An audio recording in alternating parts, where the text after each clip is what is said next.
wabarakatuh.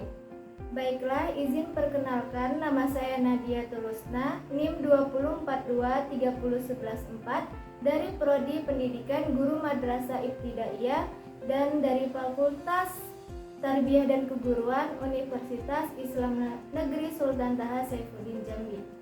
Dan di samping saya ada Perkenalkan, nama saya Anissa Yusmariza, NIM 204230093, Prodi Pendidikan Guru Madrasah Ibtidaiyah, Fakultas Tarbiyah dan Keguruan, Universitas Islam Negeri Sultan Taha Saifuddin Jambi. Baiklah, tujuan kami membuat video ini untuk memenuhi tugas UAS mata kuliah Akidah Akhlak. Baiklah, materi yang pertama yang akan disampaikan oleh saya sendiri, Anissa Yusmariza. Yang pertama, ada biografi Nabi Muhammad SAW. Nabi Muhammad SAW lahir dalam keadaan yatim. Sang ayah, Abdullah bin Abdul Muthalib, wafat saat Rasulullah SAW masih dalam kandungan ibunya. Kelahiran dan masa kecil Nabi Muhammad lahir sekitar tahun 570 Masehi di Mekah, Arab Saudi, dalam keluarga Bani Hashim dari suku Quraisy. Ia adalah anak yatim karena ayahnya, Abdullah, meninggal sebelum ia lahir. Ibunya, Aminah, meninggal ketika Nabi Muhammad berusia 6 tahun, sehingga ia dibesarkan oleh kakeknya Abdul Muthalib dan kemudian oleh pamannya Abu Thalib. Kehidupan sebelum kenabian, sejak kecil Nabi Muhammad dikenal sebagai sosok yang jujur dan dapat dipercaya, dijuluki Al-Amin yang terpercaya. Pada usia 25 tahun, ia menikah dengan Khadijah, seorang janda yang lebih tua, yang menjadi pendukung utama dalam hidupnya. Mereka memiliki 6 anak, termasuk Fatimah. Nah, selanjutnya itu ada kisah tentang Nabi Muhammad SAW yang diberi gelar Al-Amin. Nah, anak-anak tahu nggak apa itu Al-Amin? Iya, benar. Al-Amin di sini berarti dapat dipercaya. Beliau adalah sosok yang jujur. Tahu nggak jujur itu apa? Nah, jujur di sini artinya berkata yang sebenarnya. Awal mulanya Nabi Muhammad SAW diberi gelar Al-Amin ketika beliau berusia 35 tahun. Saat itu kota Mekah dilanda banjir yang besar dan membuat bangunan Ka'bah hampir ambruk. Nah, untuk itu para kaum Quraisy berniat untuk merobohkan bangunan Ka'bah. Nah, yang pertama kali merobohkan bangunan Ka'bah saat itu ialah Al-Walid, lalu diikuti oleh kaum Quraisy yang lainnya. Setelah bangunan Ka'bah dirobohkan dan mulai dibangun yang baru, mereka mulai berselisih anak-anak. Mereka mulai bertengkar. Mereka bertengkar tentang siapa yang berhak untuk meletakkan Hajar Aswad. Karena mereka masih sibuk bertengkar, akhirnya salah satu di antara mereka bersepakat untuk melihat siapa yang lebih dulu memasuki masjid. Dan orang yang lebih dulu memasuki masjid saat itu berhak untuk meletakkan Hajar Aswad. Karena yang memasuki masjid pertama kali adalah Nabi Muhammad SAW yang saat itu dipercaya kaum Quraisy, akhirnya mereka memutuskan untuk menceritakan permasalahan yang mereka hadapi kepada Nabi Muhammad SAW anak-anak.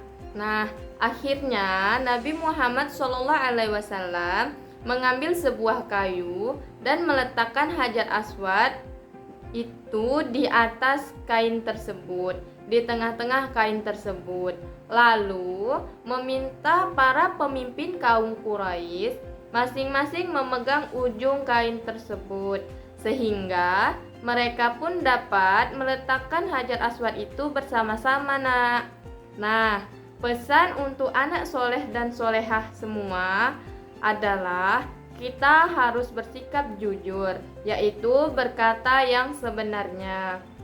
Ya, berkata yang sebenarnya kepada siapapun, baik kepada orang tua, keluarga, guru, ataupun teman bermain kita. Demikian cerita Nabi Muhammad mendapatkan gelar Al-Amin.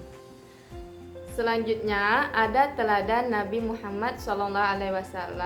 Yang pertama yaitu Nabi Muhammad seorang pedagang besar dan jujur. Yang kedua, kerendahan hati. Dan yang ketiga itu ada akhlak mulia. Baiklah, materi yang kedua yaitu kisah teladan Nabi Nuh alaihi wasallam yang akan disampaikan oleh Nadia Tulusna. Oke, assalamualaikum warahmatullahi wabarakatuh. Halo semua, masih pada semangat? Semoga masih pada semangat semua ya. Sebelum itu, mau bertanya nih, bagaimana, sudah pada paham belum materi yang sebelumnya yaitu tentang kisah Nabi Muhammad Sallallahu Alaihi Wasallam? Baiklah, selanjutnya materi kita yaitu tentang kisah teladan Nabi Nuh Alaihi Wasallam. Sebelum masuk pada biografi Nabi Nuh Alaihi Wasallam, Ibu mau nanya, ada yang tahu nggak Nabi Nuh ini nabi keberapa? Ya, betul sekali. Nabi Nuh merupakan nabi ketiga kita. Nabi Nuh juga sebagai Nabi Ulul Azmi yang pertama. Nabi Nuh mendapatkan gelar Ulul Azmi karena apa? Ayo. Ya, karena kesabaran Nabi Nuh dalam berdakwah tanpa menyerah. Terdapat sebanyak 43 ayat dalam 28 surah yang membahas Nabi Nuh. Nabi Nuh berdakwah untuk Bani Rasib. Nabi Nuh berdakwah selama 950 tahun dan Nabi Nuh juga hidup sekitar 1000 tahun, atau ada juga yang membilangnya dengan 950 tahun. Berapa tadi? Ya, 950 tahun. Nabi Nuh berdakwah ini mengajak untuk menyembah Allah Subhanahu wa taala. Nabi Nuh memiliki nama lengkap yaitu Nabi Nuh bin Lamik bin Matwasyalah bin Kanuk bin Yarat bin Mahlail bin Konin bin Anwasi bin Syed bin Adam alaihi wasallam.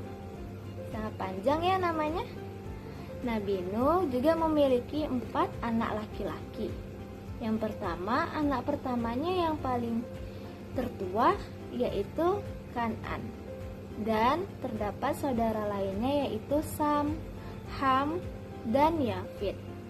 Baiklah, materi selanjutnya di sini ada kisah Nabi Nuh alaihi wasallam. Ada yang tahu kisah Nabi Nuh ada apa aja? Salah satu kisah Nabi Nuh ada tentang kisah Nabi Nuh yang membuat sebuah kapal yang sangat besar, dan ada juga kisah anak Nabi Nuh yang durhaka terhadap ayahnya, yaitu Nabi Nuh alaihi wasallam. Mari kita bahas ya. Salah satu kisah Nabi Nuh alaihi wasallam adalah membuat kapal yang sangat besar untuk menyelamatkan kaumnya dan sepasang hewan. Nabi Nuh dan pengikutnya yang setia akhirnya membuat perahu di atas bukit. Kenapa harus di atas bukit ya? Mereka menebang pohon dan menggunakan kayu-kayunya untuk membuat kapal. Setelah beberapa lama, perahu Nabi Nuh pun selesai. Beliau mengajak seluruh kaumnya serta hewan dan tumbuhan pun dia ajak untuk ke atas kapal. Tak lama dari itu, awan pun mendung, hujan lebat turun. Hujan berlangsung selama 40 hari dan 40 malam. Berapa lama? 40 hari dan 40 malam. Sangat lama ya. Kejadian pada 40 hari dan 40 malam itu mengakibatkan banjir yang sangat besar. Banjirnya di mana-mana dan semua terendam dan hancur. dan tempat yang paling aman hanya di kapal Nabi Nuh alaihi wassalam. Pada saat banjir tersebut, anak Nabi Nuh yaitu Kan'an tidak ikut naik ke atas kapal yang dibuat oleh ayahnya. Kan'an merupakan anak pertama dari Nabi Nuh. Kan'an ini dikenal sebagai sosok yang durhaka dan zalim kepada kedua orang tuanya. Di sini jangan pada durhaka ya kepada orang tuanya. Selanjutnya, Kan'an ini malah memilih terombang-ambing di banjir dengan bertumpu kepada kayu, dan Nabi Nuh juga memanggil anaknya untuk naik ke atas kapal. Namun Kan'an tetap menolak dan akhirnya Kan'an tenggelam bersama orang-orang yang durhaka dan menentang ajaran Nabi Nuh alaihi wassalam. Baiklah, dari apa yang sudah kita pelajari tadi tentang kisah Nabi Nuh alaihi wassalam, yaitu tentang kisah Nabi Nuh yang membuat kapal dan kisah Nabi Nuh yang anaknya durhaka terhadap Nabi Nuh alaihi wassalam. Selanjutnya di sini ada teladan Nabi Nuh alaihi wassalam. Yang pertama ada berdakwah tanpa putus asa. Nabi Nuh ini berdakwah selama 950 tahun lamanya loh. Sangat lama ya beliau berdakwah. Yang kedua ada kasih sayang dan peduli. Yang ketiga ada hati yang lemah lembut. Nabi Nuh sangat bersikap lemah lembut terhadap kaum-kaumnya. Baiklah, mungkin hanya itu saja yang dapat saya sampaikan pembahasan kita kali ini tentang kisah Nabi Nuh alaihi wassalam, mulai dari biografi Nabi Nuh, kisah teladan Nabi Nuh, dan teladan yang dilakukan oleh Nabi Nuh alaihi wassalam. Baiklah, itu saja materi yang dapat kami sampaikan tentang kisah teladan Nabi Muhammad SAW dan Nabi Nuh alaihissalam. Kurang lebihnya kami mohon maaf. Kami akhiri. Wassalamualaikum warahmatullahi wabarakatuh.